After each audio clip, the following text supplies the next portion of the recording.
का नाम है शत्रुपाल, मनु शत्रुपाल।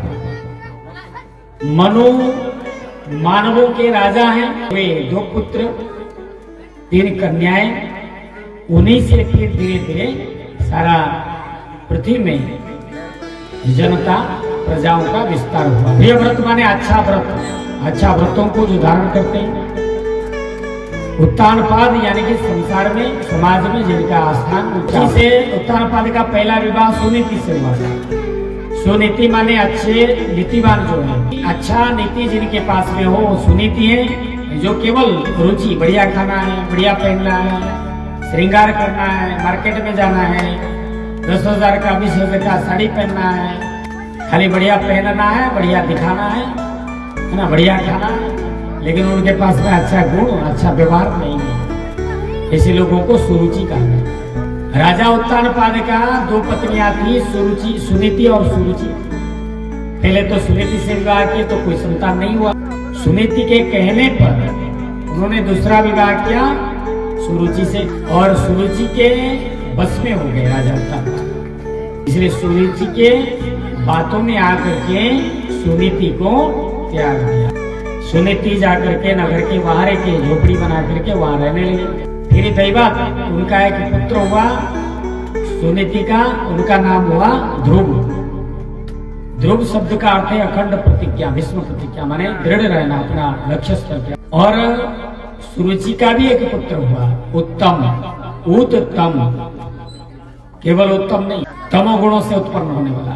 सुरुचि संपन्न जो है वो तमोगुणी है, सुनीति संपन्न जो है नीति का उत्तम संस्कार ध्रुव जी को मिला। सुरुचि का उसका संस्कार अपना पुत्र, उस बच्चों के साथ में खेल रहे थे। सभी बच्चों ने अपना अपना पिता का नाम बताया। ध्रुव से पूछे कि तुम्हारा पिता का नाम बताओ। अब आज तक सुनीति ने पुत्र को पिता का नाम नहीं बताया। आज ध्रुव जी रोने लगे, जिद करने लगे, पिता का नाम बताओ। और विवश होकर के मां सुनीति ने बताया कि देखो इस राज्य का राजा उत्तानपाद तुम्हारा पिता है। जैसे ही ध्रुव जी को पता चला दौड़ते हुए गए, जाकर के राजा उत्तानपाद के गोद में बैठ गए। राजा उत्तानपाद दुलार करने लगे। सुरुचि जैसे देखा ध्रुव जी का हाथ पकड़ करके खींच लिया कि अगर तुम्हें पिता के गोद में बैठना है, जाकर के भगवान विष्णु को प्रसन्न करो, उनसे कहना मेरे गोद में तुम्हें जन्म दिया। ध्रुव जी के दिल को आघात हुआ, रोते हुए पिता के गोद में से उतर करके चले गए। माँ सुनीति को सारी बात बताई। माता सुनीति ने कहा कि बेटा देखो तुम्हारा छोटी माँ सौतेली माँ ने जो भी कहा सही कहा। अगर तुम तपस्या करोगे, भगवान विष्णु को प्रसन्न करोगे, ये पिता का गोद तो क्या, तुम्हें तो ये परम पिता भगवान का गोद में भी बैठने का अधिकार नहीं। तो आज ध्रुव जी जिद ठान लिया, मुझे परमपिता भगवान विष्णु को प्रसन्न करना है। वन में जाकर तपस्या कर लिया। मां लाखों समझाने पर नहीं माने, जिद में अटल थे। नाम जैसा काम वैसा। पिता से आज्ञा, माता से आज्ञा लेकर के अकेले वन की ओर प्रस्थान किया। जंगल में अकेले जा रहे थे। देवर्षि नारद ने देखा, आकर के टोका कि बेटा तुम इस घोर जंगल में अकेले कहाँ जा रहे हो? ध्रुव जी ने कहा कि मैं भगवान को प्रसन्न करने के लिए जा रहा हूँ, भगवान नारायण का को प्रसन्न करके संसार का सर्वोत्तम पद पाना चाहता हूँ। ध्रुव जी बोले, देवर्षि नारद बोले कि बेटा अभी तुम तो छोटा सा बालक हो, अभी तुम्हारा उम्र हुआ ही नहीं है। वन में पता नहीं कितने हिंस्र जंतु हैं, राक्षस हैं, भूत प्रेत हैं, तुम मार के खा जाएंगे, इसलिए तुम वापस हो जाओ। बोले कि आप अपने रास्ते में जाइए, आप देखने में संत महात्मा जैसे लगते हैं, लेकिन आप तो हमें भटका रहे। फिर इसी इनका परीक्षा लिया, परीक्षा में सफल हुए। बोले कि बेटा आपको मैं सरल तम विधि बताता हूँ। त्रिरात्रांते त्रिरात्रांते प्रत्येक पीठ वदरासनः मृत्यु अनुसारेण नित्यार्चयन् हरिम। 3 दिनों के अंतराल में वात का फल खा करके तपस्या करो। फिर 6 दिन के अंतराल में बेल का पत्ता, दूसरा महीना में बेल का पत्ता खा करके तपस्या करो। तीसरा महीना में 9 दिन के अंतराल में जल पान करके थोड़ा थोड़ा तपस्या करो। चौथा महीना में जल त्याग करके श्वास ले करके तपस्या करो। इस प्रकार भगवान जल्दी प्रसन्न होंगे। और देवर्षि नारद को गुरु बनाया ध्रुव जी ने, उनके मार्गदर्शन पर आगे गए, एकांत में बैठ कर तपस्या किया। 5वां महीना में जैसे उन्होंने श्वास को भी बंद कर, देवताओं के भी श्वास रुद्ध होने लगे। देवता लोग परेशान होकर के गए, भगवान विष्णु से प्रार्थना किया, निवेदन किया, हम लोगों का श्वास अवरुद्ध क्यों हो रहा है?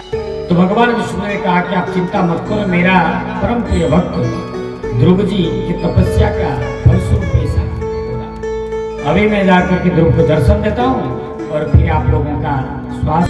भगवान विष्णु गरुड़ के पीठ पर बैठ करके गए, ध्रुव जी को दर्शन दिया, बुलाए कि बेटा ध्रुव आंखें खोलो। ध्रुव जी अपने हृदय में भगवान का झांकी का दर्शन कर रहे, तपस्या कर, एक पैर पर खड़े थे, दोनों हाथ ऊपर की ओर किए। भगवान ने अपना जो भीतर उनके हृदय में जो दृश्य था उसको अंतर ध्यान कर दिए। ध्रुव जी का आंख खुली, बाहर देखा तो साक्षात चतुर्भुज नारायण भगवान सामने प्रकट हुए। बोले नारायण भगवान की जय हो। एक तक देखते रहे, कुछ बोल नहीं पा रहे। भगवान भी हंस रहे हैं, ध्रुव जी भी हंस रहे हैं, कथा सुनाने वाले सुखदेव जी हंस रहे हैं और परीक्षित जी भी हंस रहे हैं। अगर व्यक्ति श्रद्धा पूर्वक ध्यान पूर्वक कथा को सुनेगा, वो जो कथा है ना, वो उसमें कथा में डूब जाएगा, बाहर का सुखी नहीं होगा। उसे लगेगा कि साक्षात मेरे सामने सब कथा घटना हो रही है। एकाग्रता के साथ में कथा सुनना चाहिए। भगवान ने ध्रुव जी को गोद में उठाया। ध्रुव जी सोच रहे हैं कैसे स्तुति करूं। भगवान ने शंख का स्पर्श कराया ध्रुव जी के मस्तक पर। श्लोक से भगवान विष्णु का स्तुति करोति वाचालम पंगुम लंघयते यत्कृपातमहं वन्दे परमानंद माधव। प्राणान् नमो भगवते पुरुषाय तुभ्यम्। ध्रुव जी कहते हैं, प्रभु आपने मेरे हृदय में स्थित सोई हुई वाणी को जागृत कर दिया है, जगा दिया, और मैं आपका स्तुति कर रहा हूँ। आज ध्रुव जी भी स्तुति करना शुरू कर दिए। जब तक भगवत कृपा नहीं होगी तब तक हम एक शब्द बोल भी नहीं सकते, शब्दों का उच्चारण भी नहीं कर सकते। उनकी कृपा से बोलते हैं, उनकी कृपा से चलते हैं, उनकी कृपा से प्रसाद खाते हैं, सब कुछ उनकी कृपा से होती है। उनकी इच्छा के बिना पेड़ का एक पत्ता भी हिल नहीं सकता।